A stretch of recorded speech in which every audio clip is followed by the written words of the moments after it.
Hello everybody. Today we will start the second part of unit dimension and measurements. Today we will start our study with error, যার বাংলা হচ্ছে ত্রুটি। আমরা যখনই কোনো measurement করতে চাই, সেই মেজারমেন্টটা যত অ্যাকিউরেটলি করি, যত ভালোভাবেই যত প্রিসাইজলি করি বা যত অ্যাকিউরেট ইনস্ট্রুমেন্ট ইউজ করেই করি না কেন, there may exist some amount of error. এররটা কি জিনিস? এরর হচ্ছে অ্যাকচুয়ালি যে ভ্যালুটা আমাদের পাওয়া উচিত এবং যে ভ্যালুটা আমরা পেয়েছি সেই দুটোর যে difference. So error is defined as the difference between the measured value and the actual value. এইবার এই যে actual value minus measured value is equals two আমরা এরর পাচ্ছি, এই আহ, এই রিলেশনটা থেকেই আমরা বুঝতে পারছি যে যদি আমরা কোনো একটা মেজারমেন্ট করতে গিয়ে মেজার্ড ভ্যালুটা যদি অ্যাকচুয়াল ভ্যালুর থেকে সামান্য একটু কম পাই, then we get the positive error. আর যদি এই measured ভ্যালুটা actual ভ্যালুর থেকে সামান্য একটু বেশি হয়ে যায়, then from the formula that error is equals to actual value minus measured value, we can say that we will now get a negative error. এইবার আমাদেরকে জেনে নিতে হবে error কত রকমের হয়, error এর cause গুলো কি, and how we can minimize the errors. এররকে কেন মিনিমাইজ করতে হবে? না, যত আমরা এরর মিনিমাইজ করতে পারবো তত কিন্তু আমাদের মেজার্ড ভ্যালুটা অ্যাকচুয়াল ভ্যালুর তত কাছাকাছি যাবে। So there are mainly three types of errors: random error, systematic error and constant error. We will start our study with random error. Random error নামটা থেকেই বোঝা যাচ্ছে যে এররগুলো র্যান্ডামলি ঘটে, যে এররগুলোর সোর্স ইজ কমপ্লিটলি আনপ্রেডিক্টেবল। আমরা বলতে পারি না যে কিভাবে এই এররগুলো অ্যারাইজ হচ্ছে। So random errors in experimental measurement are caused by unknown and unpredictable changes in the experiment. This is the cause of random error. এবার দেখা যাক random error আমরা কিভাবে মিনিমাইজ করতে পারি। Number 1 point: if we use an instrument which has smaller least count, then the random error may be minimized. আমরা জানি যে কোনো জিনিস মেজার করতে গেলে আমরা যত স্মলার লিস্ট কাউন্টওয়ালা ইনস্ট্রুমেন্ট ইউজ করব তত আমরা অ্যাকিউরেট রেজাল্ট পাবো। অ্যাকিউরেট রেজাল্ট পাবো মানে তত তার এরর মিনিমাম হবে। So to minimise random error we have to use the instrument which has smaller least count. Point number 2: take large number of data and then average it. আমরা যে কোনো experiment করতে গেলেই দেখতে পাই যে এক্সপেরিমেন্টাল ডেটা কিন্তু আমরা কখনোই একখানা নিই না। We take more than one number of data and then we average it to get the measured value. এই জিনিসটা কেন করি? ধরা যাক আমরা পাঁচখানা মেজার্ড ভ্যালু পেয়েছি A1, A2, A3, A4, A5। এবার এই মেজার্ড ভ্যালুগুলো কনসিস্ট অফ কি?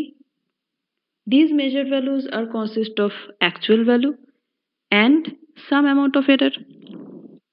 এবার এই এররগুলো কিন্তু পজিটিভও হতে পারে, নেগেটিভও হতে পারে। তাহলে এই যে পাঁচখানা মেজার্ড ভ্যালু পেলাম, এই পাঁচখানা মেজার্ড ভ্যালুতে পাঁচটা ট্রু ভ্যালু আছে এবং পাঁচ রকমের এরর আছে, that is some positive error or negative error আছে। এইবার আমি যদি এই পাঁচটা ভ্যালুকে যোগ করে দিই তাহলে কি হবে?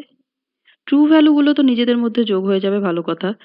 যে এরর টার্মসগুলো থাকবে সেইগুলোও কিন্তু নিজেদের মধ্যে অ্যাড হয়ে যাবে এবং সেইগুলো যেহেতু পজিটিভ এবং নেগেটিভ আছে, কাজেই they will cancel each other এবং সাম করার পরে আলটিমেটলি একটা খুব সামান্য অ্যামাউন্টের এরর কিন্তু আলটিমেটলি পড়ে থাকবে। এবার আমরা শুধু এখানেই থেমে থাকবো না, যেহেতু আমাদের ব্যাপারটাকে অ্যাভারেজ করতে হবে। So after doing the sum we have to divide the whole sum with the total number. এবার যদি আমরা লার্জ নাম্বার অফ ডেটা নিই তাহলে কি হবে? আমরা অলরেডি সাম করার ফলে এররটাকে মিনিমাইজ করে দিয়েছি। এইবার যদি অ্যাভারেজ নিই তাহলে ওই যে লার্জ নাম্বার অফ ডেটা আমরা নিয়েছি সেইটা দিয়ে কিন্তু এররটা আবার ডিভাইডেড হয়ে যাবে, দ্যাট ইজ এররটা আরো ছোট হয়ে যাবে। That's why we can uh, take large number of data and average it to minimize the random error. Point number 3, smaller objects give large amount of error. এটা একটু রিলেটিভ চিন্তা ভাবনা। ধরা যাক আমরা 5 কেজি চাল কিনেছি। এবারে 5 কেজি চালের মধ্যে যদি দেখা যায় যে 50 গ্রাম চাল কম আছে, তাহলে কিন্তু সেটা আমাদের বেশ চোখে পড়ে। কিন্তু আমি যদি একটা 5 কুইন্টাল চাল কিনি, তার মধ্যে যদি 50 গ্রাম কম থাকে বা বেশি থাকে, সেটা কিন্তু আমাদের অত নজরে পড়ে না। That is, the smaller the object, the larger the amount of error. এবার আমরা পড়ব systematic error.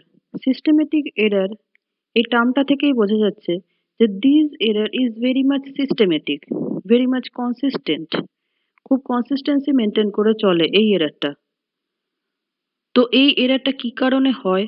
Generally faulty construction of equipment এবং ফ্লড এক্সপেরিমেন্টাল ডিজাইনের জন্যই সিস্টেমেটিক এররটা হয়। তো সিস্টেমেটিক এররকে কিভাবে মিনিমাইজ করা যায়? না, সিস্টেমেটিক এরর মানে যে এররটার একটা সিস্টেম আছে, সো আমরা যদি সেই সিস্টেমটাকে ক্যাচ করে ফেলতে পারি, so that we can easily minimise the error. তো সিস্টেমেটিক এররের সোর্সটা হচ্ছে faulty construction of instrument and faulty experimental design. তো এই দুটো জিনিসকে যদি আমরা একটু কেয়ারফুলি অ্যানালিসিস করতে পারি, তাহলেই কিন্তু সিস্টেমেটিক এররকে অনেকটাই মিনিমাইজ করা যাবে। তাহলে এই ফল্টি কনস্ট্রাকশন অফ ইনস্ট্রুমেন্ট এই ব্যাপারটাকে কিভাবে আমরা কেয়ারফুলি হ্যান্ডেল করতে পারি? না, আমরা যে এক্সপেরিমেন্টটা করছি সেটা একটা পার্টিকুলার ইনস্ট্রুমেন্ট দিয়ে না করে যদি সিমিলার আরো ৩-৪টে ইনস্ট্রুমেন্ট দিয়ে আমরা সেই এক্সপেরিমেন্টটা করি, so that we can remove বলবো না, but we can minimise the error because of the faulty construction of equipment. Secondly, যেহেতু এক্সপেরিমেন্টাল ডিজাইনের কিছু ফ্ল থাকলেও সিস্টেমেটিক এরর হতে পারে, তো আমরা সেই কারণে কি করতে পারি, কোনো একটা মেজারমেন্ট যখন আমরা করব, তখন একটা পার্টিকুলার প্রসেসে এক্সপেরিমেন্টটা না করে যদি ৩-৪টে প্রসেসে সেই এক্সপেরিমেন্টটার রেজাল্টটা ফাইন্ড আউট করতে চেষ্টা করি, তাহলে কিন্তু এই ফ্লড এক্সপেরিমেন্টাল ডিজাইনের হাত থেকে রেহাই পাওয়া যাবে। Now we will study constant error. Constant এররটা কি জিনিস? It is an error that causes measurements to deviate consistently from their true value. Constant error কিন্তু যে কোনো কারণেই ঘটতে পারে। That's why this is difficult to identify. তার কারণ কনস্ট্যান্ট এরর যদি এক্সপেরিমেন্টাল কন্ডিশন এবং ইনস্ট্রুমেন্টেশনের কন্ডিশন আনচেঞ্জ থাকে, তাহলে কিন্তু কনস্ট্যান্ট এররও চেঞ্জ হয় না। এবং ইন জেনারেল কেস যখন আমরা কোনো এক্সপেরিমেন্ট করতে যাই, তখন কিন্তু এক্সপেরিমেন্টাল কন্ডিশন আর ইনস্ট্রুমেন্টেশন মোরলেস সেম থাকে। কাজেই কনস্ট্যান্ট এরর মানে কি কারণে এই এররটা আসছে বা এররটা ঠিক কতটা আসছে, আদৌ আসছে কিনা, এই জিনিসটাই কিন্তু ফাইন্ড আউট করা ডিফিকাল্ট হয়ে পড়ে। তো আমরা এই কনস্ট্যান্ট এররটাকে কিভাবে মিনিমাইজ করি? Comparing experimental results with other results obtained by someone. একটা এক্সপেরিমেন্ট করলাম, যদি ডিফারেন্ট লোক ডিফারেন্ট এক্সপেরিমেন্ট মানে একই এক্সপেরিমেন্ট ডিফারেন্টলি করে থাকে, সেই এররগুলো সেই রেজাল্টগুলোর অ্যানালিসিস করলে কিন্তু আমরা কিছুটা ধারণা পেতে পারি যে হ্যাঁ, there is some amount of constant error, and সেই ধারণাটা থেকে আমরা আস্তে আস্তে এই এররটাকে মিনিমাইজ করতে পারি। এই কনস্ট্যান্ট এরর কত রকমের হয় এবং কিভাবে আমরা এই কনস্ট্যান্ট এররকে মেজার করতে পারি? কনস্ট্যান্ট এররের ৩টে পার্ট আছে: absolute error, relative or fractional or proportional error এবং percentage error. We will start with absolute error, যেটাকে আমরা ক্যাপিটাল এ দিয়ে ডিনোট করি। অ্যাবসোলিউট এরর এই নামটা থেকেই বোঝা যাচ্ছে যে this is the absolute value of error. Error মানে আমরা জানি ট্রু ভ্যালু আর মেজার্ড ভ্যালুর ভেতরে যে ডিফারেন্সটা। এবার এই true value minus measured value, সেইটার absolute value, that is mod value, will give us the amount of absolute error. So absolute error A is equals to mod of t minus m, where t is the true value and m is the measured value. Now we study relative or fractional or proportional error, যেটা নাকি আমরা capital আর দিয়ে denote করি। Relative বা fractional বা proportional এই নামটা থেকেই বোঝা যাচ্ছে যে একটা কিছু রিলেটিভ মানে কারোর সাথে একটা কম্পেয়ারের ব্যাপার আছে। So relative error is defined as the ratio of absolute error to the true value, মানে absolute error আর true value এই দুটোর রেশিও থেকে আমরা রিলেটিভ এরর পাচ্ছি। মানে ট্রু ভ্যালুর রিলেটিভে ট্রু ভ্যালুর কম্প্যারিজনে কতটা এরর আছে, কতটা অ্যাবসলিউট এরর আছে, that is the essence of relative error. So relative error R is equals to actually হচ্ছে এ বাই টি। এর ফর্মুলা আমরা জানি ক্যাপিটাল টি মাইনাস এম, তার mod. So we have written down it, and after simplification we get r is equals to mod of 1 minus m by t. Now we will study percentage error. এই percentage error নামটা থেকেই বুঝতে পারছি যে percentage মানে একশোতে পার্সেন্টে কত এরর। তো this is defined as the relative error expressed in percentage. তো রিলেটিভ এররটাকে পার্সেন্টেজে এক্সপ্রেস করলেই আমরা পার্সেন্টেজ এরর পেয়ে যাচ্ছি। So P is equals to R into 100%, and we know that R is equals to A by T. So we can write P is equals to A by T into 100%. এবার আমরা constant এররের corresponding একটা problem করব। This is our example. একটা vernier callipers আছে যার list count হচ্ছে 0.01 centimetre. সেই ভার্নিয়ার ক্যালিপার্সটা দিয়ে we get the following readings. Readings গুলো দেয়া আছে 11.12 centimetre, 11.13 centimetre, 11.12 centimetre, 11.11 centimetre, 11.10 centimetre and 11.14 centimetre. এই ছটা রিডিং আমরা পেয়েছি। Now we have to determine the average length, the average absolute error and the percentage error. কিভাবে আমরা স্টেপ বাই স্টেপ ফাইন্ড করব? ফার্স্টে বার করতে বলেছে অ্যাভারেজ লেন্থ। তো আমাদের ছখানা লেন্থ দেয়া আছে, তার অ্যাভারেজ কি করে করব? ছটা লেন্থকে যোগ করব, 6 দিয়ে ভাগ করব, and we get the average length as 11.12 centimeter. Now we have to find out the average absolute error. Absolute error কি করে বার করে? True value minus measured value করে। তো এইখানে মেজার্ড ভ্যালু দেয়া আছে, ট্রু ভ্যালু তো কিছু দেয়া নেই specifically. We can take 11.12 centimeter as the true value. কেন? না আমরা দেখেছি র্যান্ডম এরর পড়তে গিয়ে যে আমরা অ্যাভারেজ আউট করি কোনো মেজারমেন্টকে to get the result which is very nearly equal to the true value. এবং সেটা কেন very nearly equal to true value হয় সেই এক্সপ্লেনেশনও আমি দিয়েছি। তো কাজেই যখন ট্রু ভ্যালু প্রোভাইড করা নেই তখন আমরা এই অ্যাভারেজ ভ্যালুটাকে ট্রু ভ্যালু হিসেবে ট্রিট করতে পারি। তাহলে এবারে অ্যাবসলিউট এরর বার করতে কোনো অসুবিধা নেই, কারণ প্রত্যেকটা মেজার্ড ভ্যালু দেয়া আছে এবং ট্রু ভ্যালু হিসেবে আমরা 11.12 that is the average length সেইটাকে নেব। সো প্রত্যেক ক্ষেত্রে এই 11.12 এই ট্রু ভ্যালু মাইনাস আমরা যে ছখানা মেজার্ড ভ্যালু পেয়েছি সেইগুলো প্রত্যেকটা যদি আমরা ডিফারেন্স নিই এবং তাদের অবভিয়াসলি মড নিই, যেহেতু অ্যাবসলিউট এরর বলেছে, তাহলে আমরা কিন্তু প্রত্যেকটা ভ্যালুর করেসপন্ডিং অ্যাবসলিউট এরর পেয়ে যাব। এবার আমাদের কোশ্চেনটা হচ্ছে অ্যাভারেজ অ্যাবসলিউট এরর বার করতে হবে।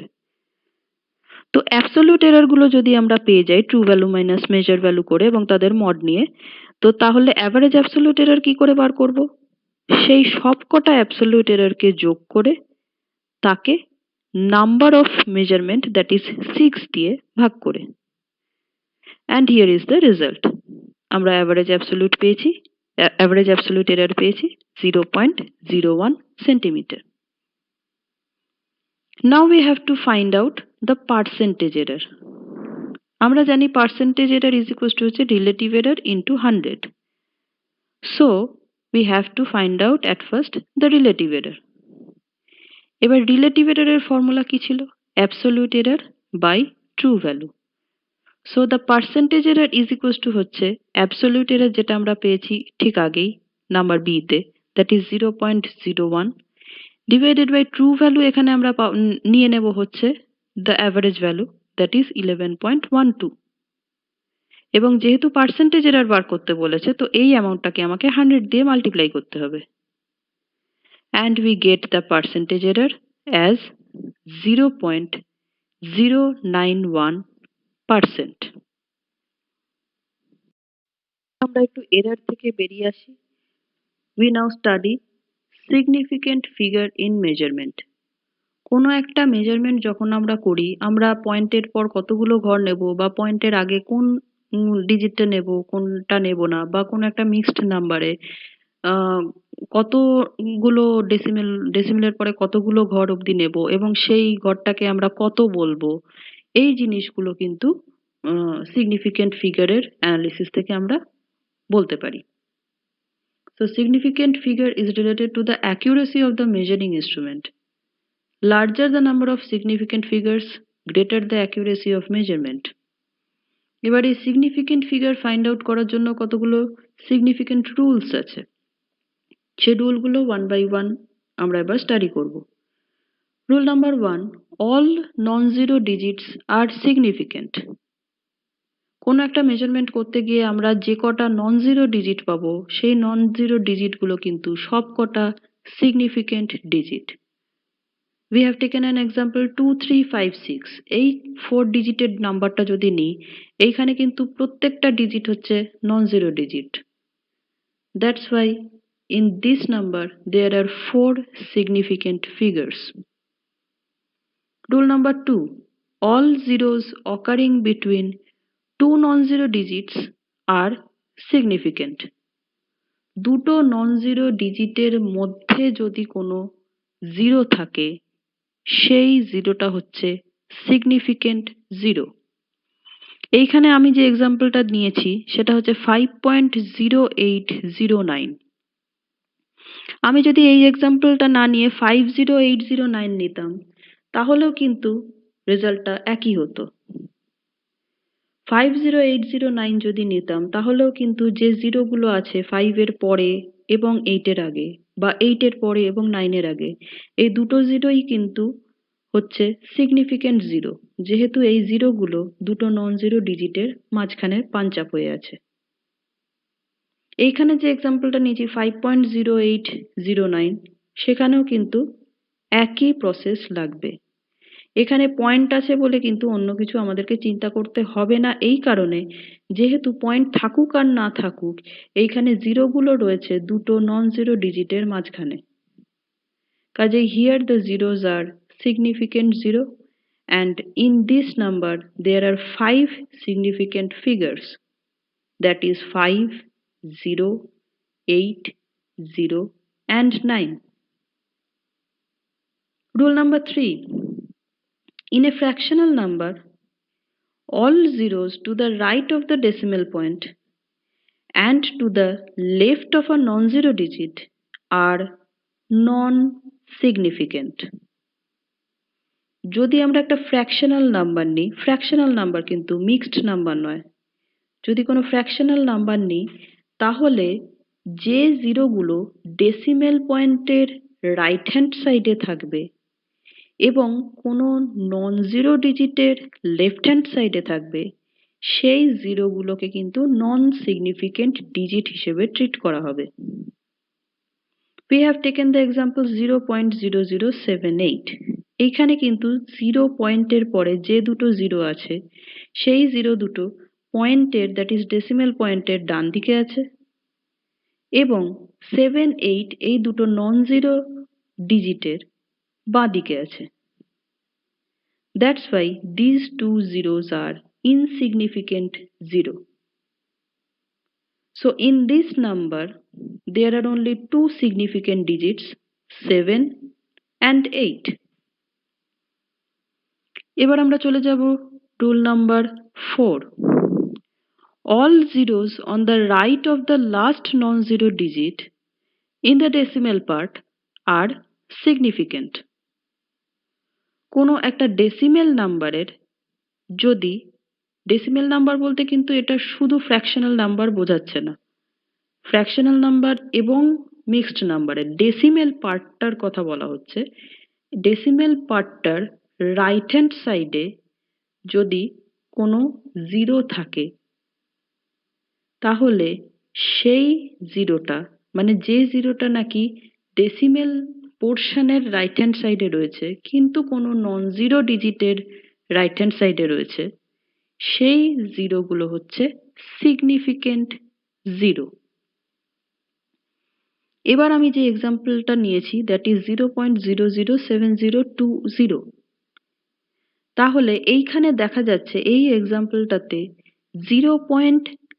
তারপরে যে দুটো জিরো রয়েছে এই দুটো zero by rule number 3 is non significant zero, কিন্তু 702 এই জিরোটা যেটা রয়েছে 7 এর পরে এবং 2 এর আগে, এইটা by rule number 2 this zero is significant zero,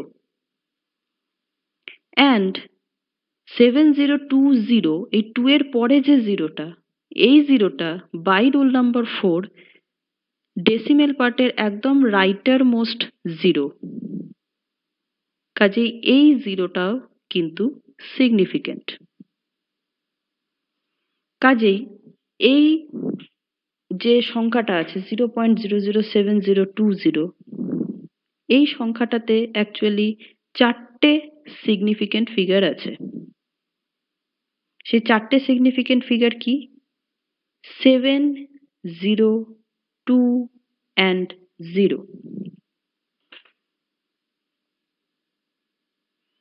এবার আসি রুল নাম্বার 5।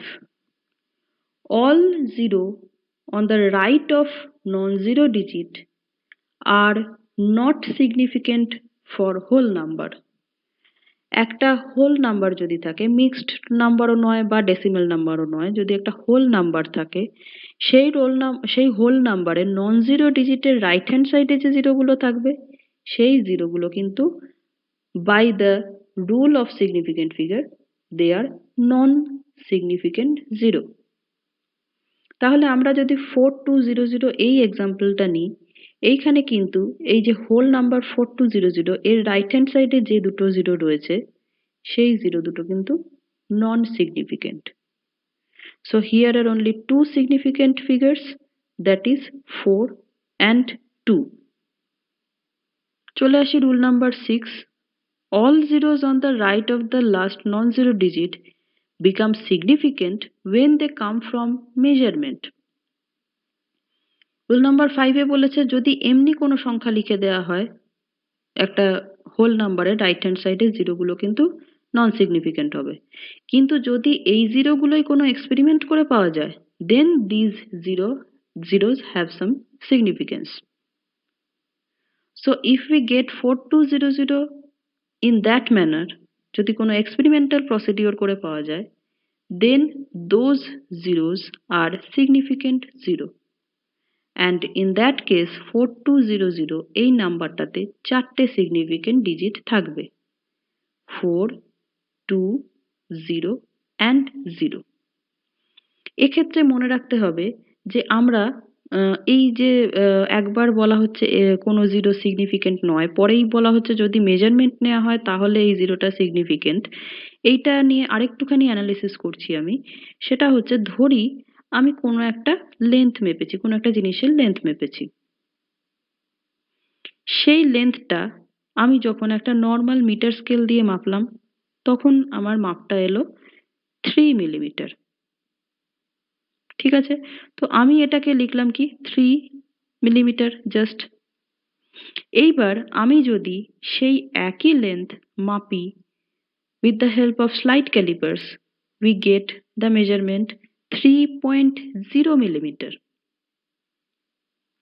এইবার আমি যদি সেই একই length মাপি with the help of screw gauge, আমি পাবো 3.00 মিলিমিটার। তাহলে এই যে প্রত্যেকটার ক্ষেত্রে আমি 0.0 করে পাচ্ছি, এইগুলো সিগনিফিকেন্ট হবে? অবশ্যই সিগনিফিকেন্ট হবে। কেন? না আমরা এই যে 3 পেয়েছি 3 মিলিমিটার পেয়েছি, এর মানে হচ্ছে 3 এর পরে আমি কিন্তু আর কিছু মেজার করতে পারছি না। মানে 3 এর পরে যদি কিছু ফ্র্যাকশনের চেঞ্জও থাকে সেটা কিন্তু আমার ইনস্ট্রুমেন্ট প্রোভাইড করছে না সেটা মেজার করা। whereas 3.0 মানে হচ্ছে 3 এর পরেও আমি একখানা জিনিস, একখানা ডিজিট অবধি মেজার করার ক্ষমতা রাখি, কিন্তু আমি যে ভ্যালুটা পেয়েছি দ্যাট ইজ 0। কাজেই এখানেই বোঝা যাচ্ছে যে only 3 and 3.0, এই 0টা কিন্তু significant। সিমিলারলি যেটা আমি 3.00 পেয়েছি, এখানেও কিন্তু ম্যাথমেটিক্যালি 3.00 মানে 3 এর সাথে সেমই হবে, কিন্তু ফিজিক্যালি যখন ইন কেস অফ মেজারমেন্ট 3 আর 3.00 মানে হচ্ছে আমি যে ইনস্ট্রুমেন্টটা ইউজ করেছি তাতে 3 এর পরে আমি আরো 2 ঘর মাপতে পারতাম ডেসিমেলে, কিন্তু আমি যে রেজাল্টটা পেয়েছি, আমি মাপতে পারতাম এবং মেপেছি এবং মাপার ফলে আমি যে রেজাল্টটা পেয়েছি দ্যাট ইজ 0। কাজেই একটাতে আমি মাপতে পারছি না বলে 0 পাচ্ছি, আরেকটাতে মাপতে পারছি কিন্তু ভ্যালুটা 0 দিচ্ছে। কাজেই এই দুটো 0 র কিন্তু ডিফারেন্স আছে। That's why in that case 3.00, when we measure it with the screw gauge, these zeros becomes significant. Thanks for watching the video with attention.